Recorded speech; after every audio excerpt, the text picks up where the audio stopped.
Olá pessoal, tudo bem com vocês? Estou de volta, professor Emerson, para nós fazermos o quê? Trabalharmos literatura. E como eu sempre digo para vocês, conhecer novos personagens, conhecer novas histórias, novos autores, nos apaixonarmos por alguns personagens, fazer com que a gente não goste de outros personagens. E como vocês já sabem, a literatura permite que a gente faça tudo isso em apenas um texto ou apenas uma obra, seja ela qual for e de extensão que ela for. E por falar em obra de extensão, eu tenho algumas perguntas para vocês para nós já iniciarmos. Olha só, você gosta de romances? Você vai responder sim ou não. Tá? Já leu algum romance? Aí você vai escrever qual é o nome ou comentar qual é o nome do romance que você já leu. E a outra pergunta é, o que você entende por romance? Agora você vai precisar fazer o quê? Tirar aí as suas histórias de leitura, da sua vida toda, o que você entende por romance. Vou dar um tempo para você, mas é claro que eu já volto.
Então, deu tempo para vocês responderem aí todas essas questões, ou pelo menos pensar nessas questões do que é um romance, se você gosta de romance, mas afinal, o que é um romance? Olha o que eu trago para vocês. Romance é um gênero literário escrito em prosa e que apresenta uma história completa. Os romances podem ser variados e, dependendo da narrativa, podem ser histórico, romântico, de suspense, regional, de fantasia. Agora, eu chamo a atenção de vocês para a gente conversar um pouquinho. Olha só, quando a gente fala de romance dentro da literatura, nós não estamos falando necessariamente do romântico, do ser romântico, de histórias românticas. O romance é um gênero literário escrito em prosa. Lembra? Prosa, aquele que tem um parágrafo, vai até o final da linha, esse é o texto em prosa, que vai contar uma história completa, então vai ter mais personagens, muitas outras coisas vão acontecendo na história, não conforme os contos que a gente tem lido. O que acontece nesses contos que a gente lê? Nós temos poucos personagens, né? Tudo vai girar em torno de um único fato, um único acontecimento, então esses personagens vão ficar envolvidos neste acontecimento.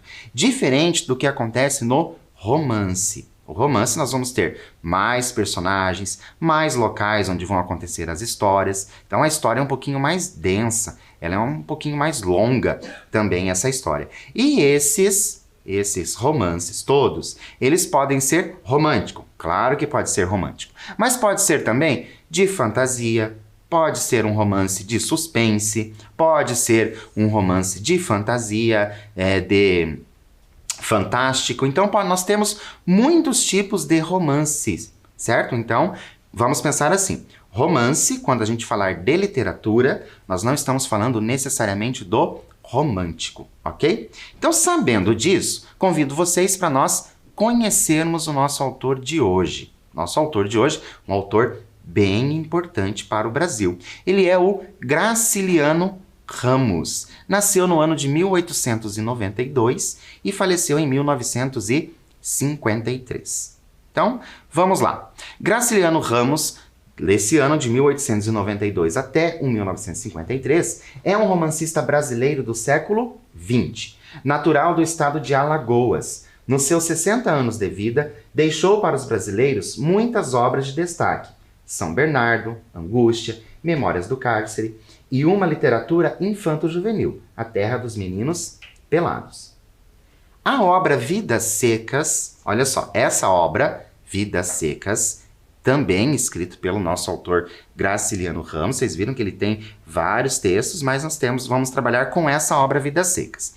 Essa obra Vidas Secas é do ano de 1938 e ela é dividida em 13 capítulos. Nós temos na obra Vidas Secas 13 capítulos. E é considerada por alguns, então nós temos alguns estudiosos, que vão considerar essa obra como sendo um romance desmontável. Prestem bem atenção nisso. Romance desmontável.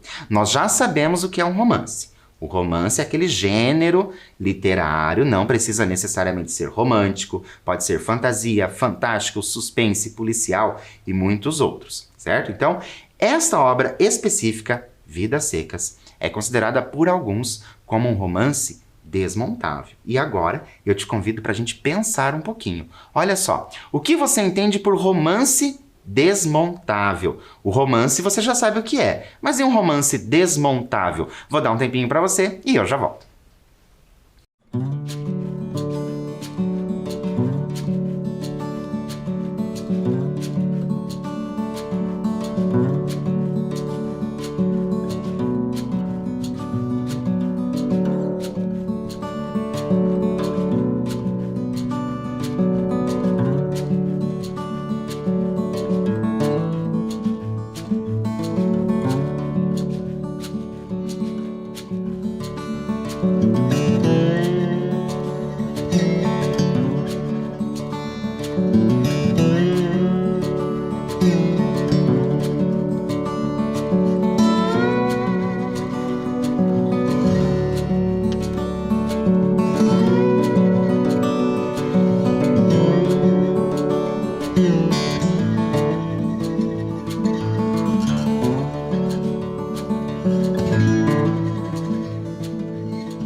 E então, conseguiu pensar no que seria um romance desmontável? Professor, eu fiquei um pouco na dúvida. Eu ainda estou ali trabalhando com aquela ideia de que romance não quer dizer necessariamente romântico, né? Então agora já vem com essa história de romance desmontável. Tá ficando um pouquinho complicado para a gente entender o que seria esse romance desmontável, mas não se preocupa não, porque aqui a gente explica para você. Olha só, um romance desmontável é a união de capítulos que podem ser considerados contos e por isso é possível compreender cada capítulo separadamente. Olha que interessante, convido você agora para a gente pensar naquilo que eu havia falado para vocês, lá da obra Vidas Secas. Olha só, obra Vidas Secas, nós temos o quê? 13 capítulos. É considerado um romance desmontável. Por que isso acontece? Porque cada um dos capítulos desta obra, cada um dos capítulos, pode ser lido separadamente. Ou seja, ele vai ter as características de conto. E o conto, a gente já sabe como que funciona. Nós temos poucos personagens e tudo vai acontecer em torno de um único acontecimento, de um único fato. Estão lembrados? Então, por isso eu trago para vocês esse romance que é desmontável do nosso autor Graciliano Ramos, chamado Fabiano. Esse é o título do nosso texto de hoje. Fabiano. E agora te convido novamente para a gente pensar um pouquinho. A partir do título da obra, qual é o título da obra? Vidas Secas, tá? E da gravura de Fabiano feita pelo artista plástico Aldemir Martins. Como você imagina que Fabiano seja? Olha só, convido você de novo para a gente pensar nessa questão. Então nós temos o título da obra, Vidas Secas. Nós vamos fazer a leitura desse texto chamado Fabiano. Mas esse Fabiano, ele já foi ali feita uma gravura dele, que está na obra Vidas Secas. Como que a gente consegue pensar nesse Fabiano? Como que você imagina que esse Fabiano seja? Você pode colocar as características físicas, pode colocar as características psicológicas. Coloque aí como que você imagina esse Fabiano, porque é dele que nós vamos falar hoje. Um tempinho para você e eu já volto.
Então, conseguiu imaginar esse Fabiano?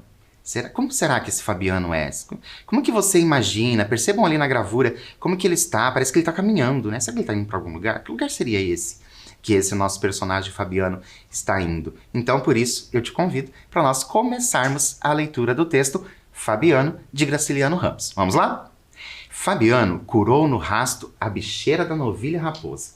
Levava no aió um frasco de creolina e, se houvesse achado o animal, teria feito o curativo ordinário. Não o encontrou, mas supôs distinguir as pisadas dele na areia. Baixou-se, cruzou 2 gravetos no chão e rezou. Se o bicho não estivesse morto, voltaria para o curral, que a oração era forte.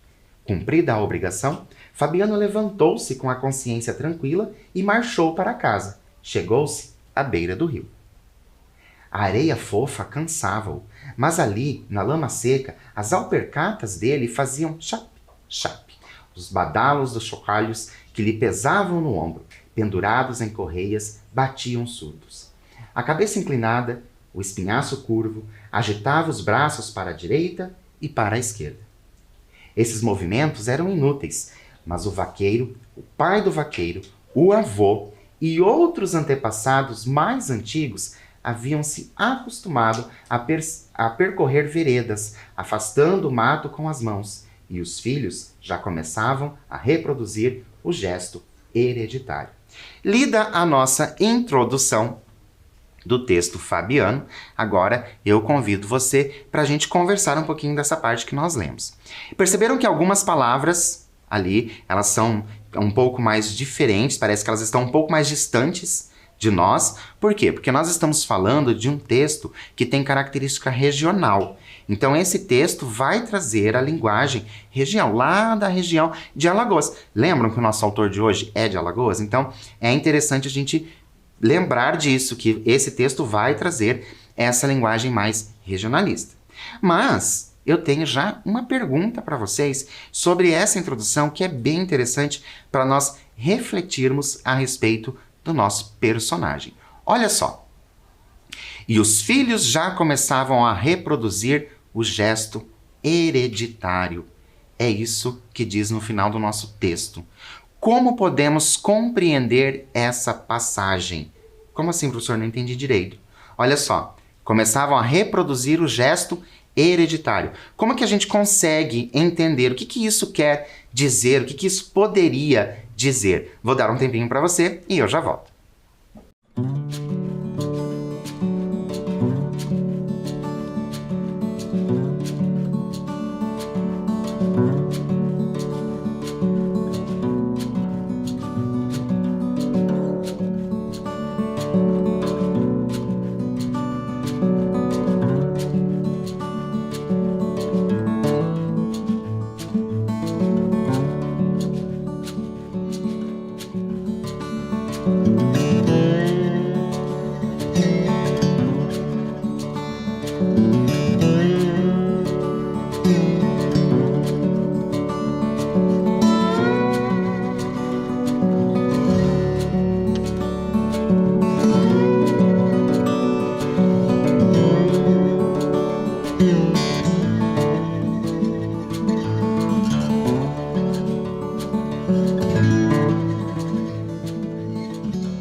Então, conseguiram entender essa parte?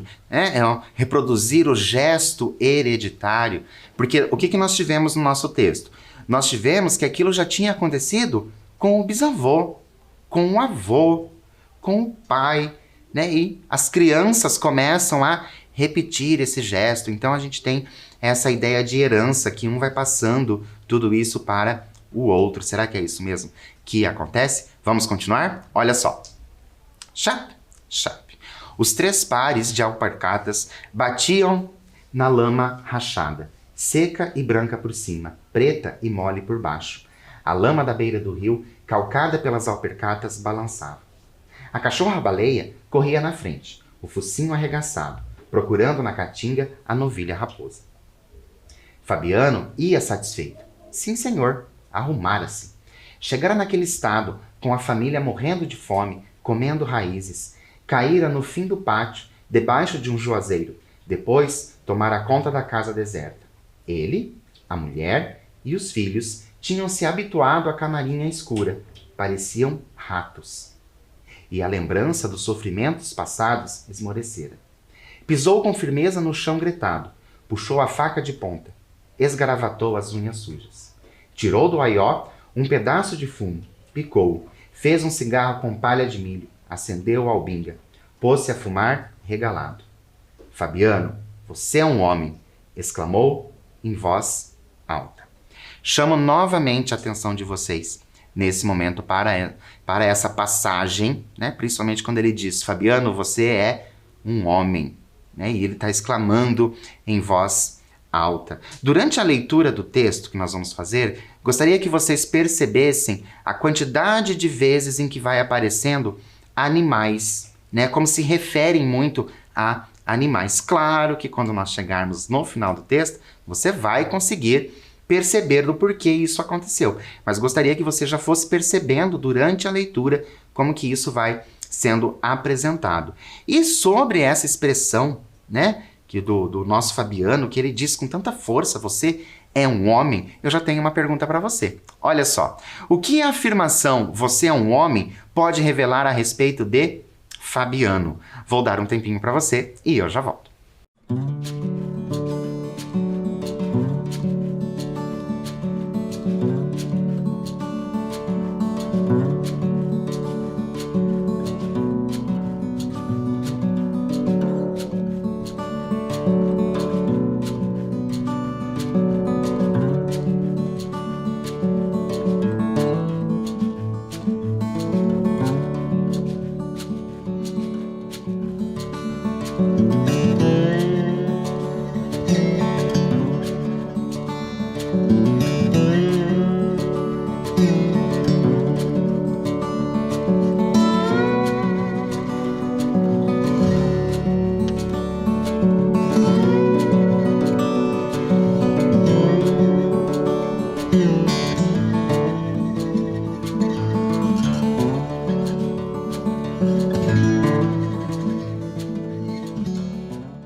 Então, estão conseguindo se identificar com esse nosso personagem Fabiano?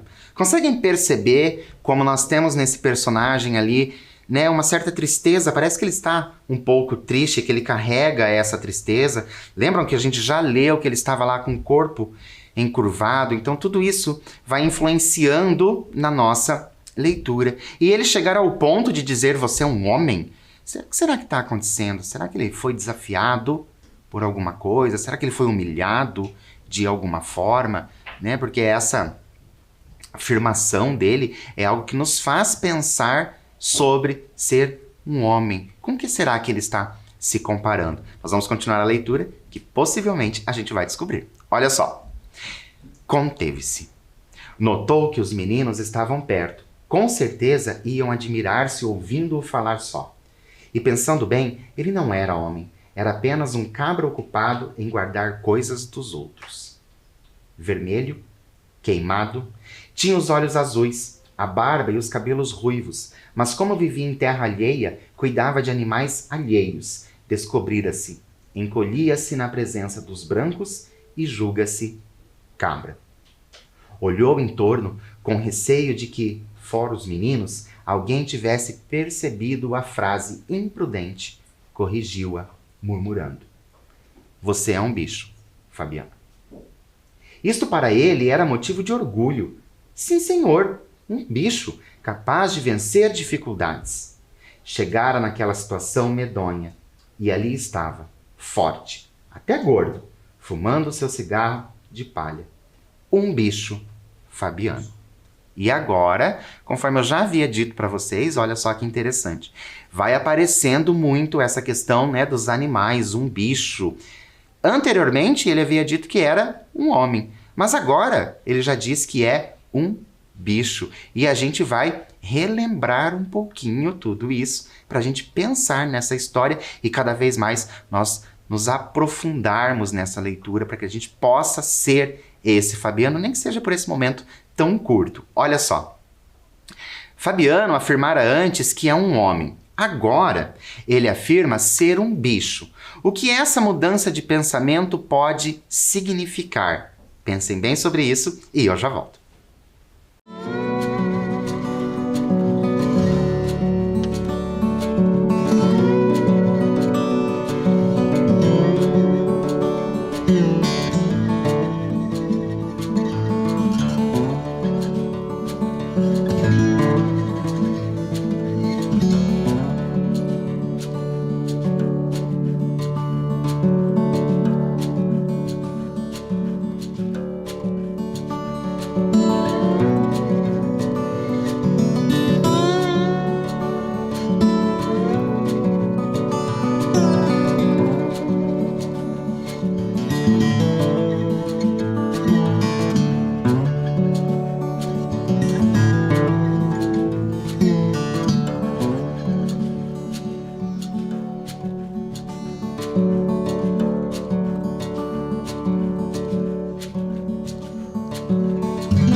Então, conseguiram pensar? Olha só, você é um homem, logo depois você é um bicho. O que isso pode significar quando a gente pensa nisso a nosso respeito? Hoje você diz, sou um homem, sou uma mulher, e logo depois você, sou um bicho, você se colocando, né, se comparando aos animais. O que tudo isso pode significar? Volto a dizer, o que será que aconteceu com esse nosso Fabiano para ele ser assim, para ele se sentir dessa forma? Vamos continuar a leitura para cada vez mais a gente conhecer ainda mais esse nosso personagem. Olha só. Apossara-se da casa porque não tinha onde cair morto. Passaram os dias mastigando raiz de imbu e sementes de mucunã. Viera a trovoada, e com ela o fazendeiro que o expulsara. Fabiano fizera-se desentendido e oferecera os seus préstimos, resmungando, coçando os cotovelos, sorrindo aflito. O jeito que tinha era ficar, e o patrão aceitaram. Entregara-lhe as marcas de ferro. Agora Fabiano era vaqueiro, e ninguém o tiraria dali. Aparecera como um bicho, entocara-se como um bicho, mas criara raízes. Estava plantado, olhou os quipás, os mandacarus e os xique-xiques. Era mais forte que tudo isso. Era como as catingueiras e as baraúnas. Ele, Sinhá Vitória, os 2 filhos e a cachorra-baleia estavam agarrados na terra. Chape, chape. As alpercatas batiam no chão rachado. O corpo do vaqueiro derreava-se. As pernas faziam 2 arcos. Os braços moviam-se desengonçados. Parecia um macaco. Entristeceu. Considerar-se plantado em terra alheia. Engano. A sina dele era correr mundo, andar para cima e para baixo, à toa, como judeu errante, um vagabundo empurrado pela seca. Achava-se ali de passagem. Era hóspede. Sim, senhor. Hóspede que se demorava demais, tomava amizade à casa, ao curral, ao chiqueiro das cabras, ao juazeiro que os tinha abrigado uma noite. Deu estalos com os dedos. A cachorra-baleia, aos saltos, veio lamber-lhe as mãos grossas e cabeludas. Fabiano recebeu a carícia. Enterneceu-se. Você é um bicho, baleia. Vivia longe dos homens. Só se dava bem com animais. Os seus pés duros quebravam espinhos e não sentiam a quentura da terra. Montado, confundia-se com um cavalo. Grudava-se a ele. E falava uma linguagem cantada, monossilábica e gutural, que o companheiro entendia. A pé, não se aguentava bem. Pendia para um lado, para o outro lado, cambaio, torto e feio. Às vezes, utilizava nas relações com as pessoas a mesma língua com que se dirigia aos brutos. Exclamações, onomatopeias. Na verdade, falava pouco. Admirava as palavras compridas e difíceis da gente da cidade. Tentava reproduzir algumas em vão, mas sabia que elas eram inúteis e talvez perigosas. Uma das crianças aproximou-se. Perguntou-lhe qualquer coisa. Fabiano parou, franziu a testa, esperou de boca aberta a repetição da pergunta. Não percebendo o que o filho desejava, repreendeu. O menino estava ficando muito curioso, muito encherido. Se continuasse assim, metido com o que não era da conta dele, como iria acabar? Esses capetas têm ideias. Paro a nossa leitura novamente, neste momento, para a gente pensar um pouquinho nessa relação, né? Essa relação do pai com a criança que está perguntando alguma coisa a ele. A gente não sabe qual é a pergunta, mas a gente sabe que o pai repreendeu. Por isso, eu te convido para a gente pensar um pouquinho nisso. Por que você acha que o Fabiano se incomodava com as perguntas dos filhos? Que não era de um filho só, não. Dos 2 filhos, ele se incomodava com as perguntas. Lembra? Ele diz lá que as crianças estão tendo ideias. Vou dar um tempinho para você e eu já volto.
Então, por que será que Fabiano se incomodava com essas perguntas?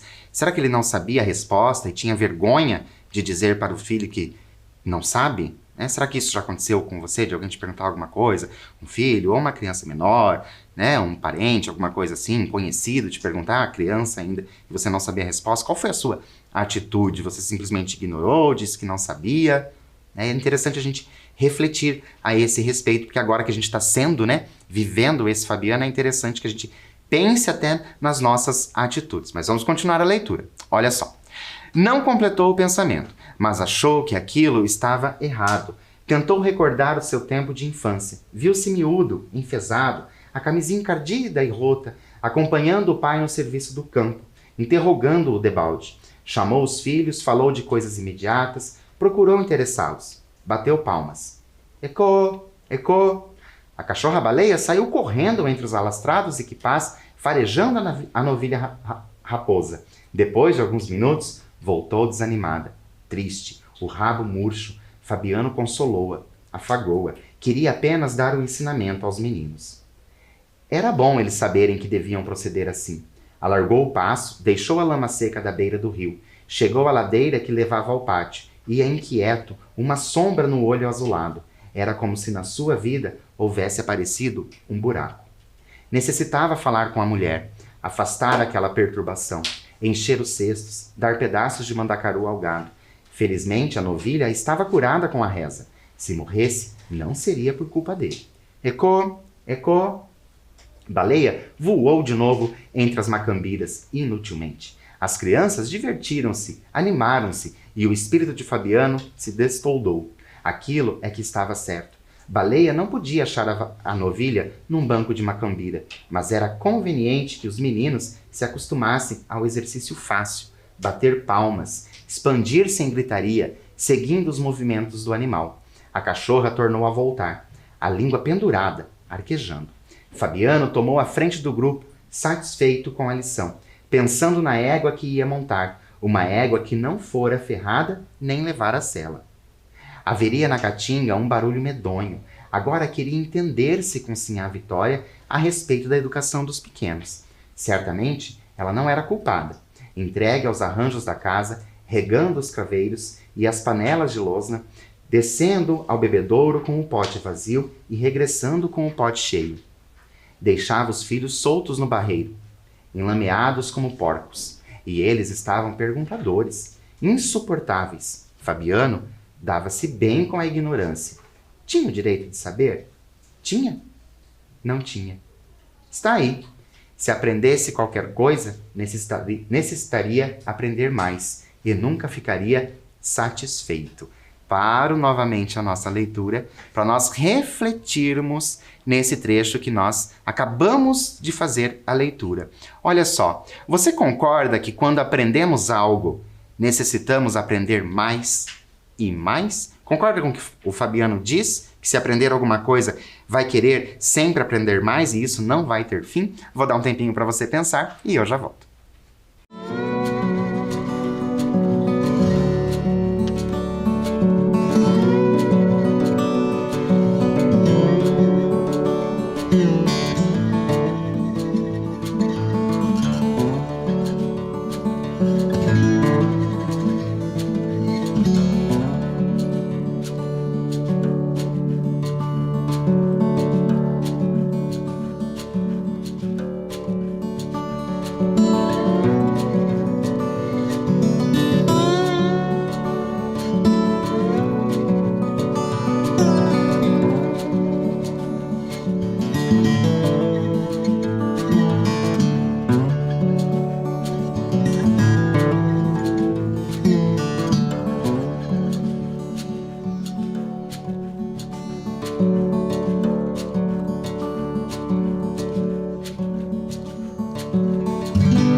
Então, será que quando a gente aprende alguma coisa, que a gente vai aprendendo, dá mesmo essa sede de saber e querer aprender mais e mais e mais? Claro que eu sou suspeito para falar para vocês. É óbvio que quanto mais a gente aprende, mais a gente quer aprender, mais coisas a gente quer descobrir. Por quê? Porque o aprendizado é muito gostoso e sim, está certo o Fabiano quando ele diz que quando você aprende uma coisa, você vai querer aprender e parece que isso nunca terá fim. Então é muito gostoso a gente aprender cada vez mais e mais e mais. Vamos continuar a leitura? Olha só.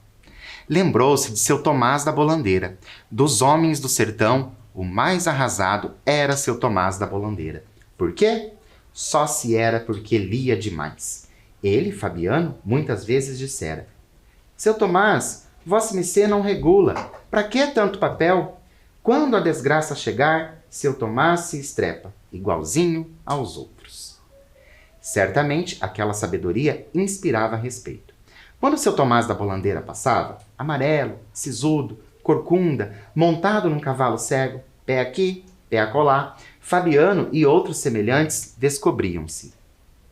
E seu Tomás respondia tocando na beira do chapéu de palha. Virava-se para um lado e para o outro, abrindo muito as pernas calçadas em botas com remendos vermelhos. Em horas de maluqueira, Fabiano desejava imitá-lo. Dizia palavras difíceis, truncando tudo, e convencia-se de que melhorava. Tolice. Via-se perfeitamente que um sujeito como ele não tinha nascido para falar certo. Seu Tomás da Bolandeira falava bem, estragava os olhos em cima de jornais e livros, mas não sabia mandar. Pedia. Esquisitice um homem remediado ser cortês. Até o povo censurava aquelas maneiras, mas todos obedeciam a ele. Hã? Quem disse que não obedeciam? Os outros brancos eram diferentes. O patrão atual, por exemplo, berrava sem precisão. Quase nunca vinha à fazenda. Só botava os pés nela para achar tudo ruim. O gado aumentava. O serviço ia bem, mas o proprietário descompunha o vaqueiro. Natural. Descompunha porque podia descompor, e Fabiano ouvia as descomposturas com o chapéu de couro debaixo do braço. Desculpava-se e prometia emendar-se. Mentalmente, jurava não emendar nada, porque estava tudo em ordem. E o amo só queria mostrar autoridade. Gritar era dono. Quem tinha dúvida? Fabiano, uma coisa da fazenda, um traste, seria despedido quando menos esperasse. Ao ser contratado, recebera o cavalo de fábrica, perneiras, gibão, guarda-peito e sapatões de couro cru, mas ao sair, largaria tudo ao vaqueiro que o substituísse. Sinhá Vitória desejava possuir uma cama igual a de seu Tomás da Bolandeira. Doidice. Não dizia nada para não contrariá-la, mas sabia que era doidice. Cambembes podiam ter luxo? E nesse momento, paro novamente, para quê? Para nós refletirmos nesta última pergunta, que é do próprio texto, mas eu vou passar essa pergunta para vocês. Olha só, você acha que cambembes, quem são cambembes? São habitantes pobres da área rural, certo? Você acha que cambembes podem ter luxo? Qual o significado de ter luxo para você? Agora a gente não vai falar, né? O cambembes, a gente, né? Você já sabe o que são cambembes? São essas pessoas lá da área rural, né? Pobres. Podem ter luxo? Eles podem ter luxo? Mas afinal, o que é luxo para você? Porque para cada um de nós, o luxo pode ser diferente. A questão é, para você, o que é luxo? Um tempinho para você e eu já volto.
Então, fico curioso para saber o que é luxo para você, porque lembrando, para cada um de nós, a palavra luxo pode ter significados diferentes. Para um, ter luxo é uma coisa, para outro, ter luxo é uma outra coisa. E não necessariamente, é interessante a gente pensar, que não necessariamente o luxo tem a ver com o financeiro. É sempre bom a gente pensar nisso, ok? Vamos continuar a nossa história. Olha só.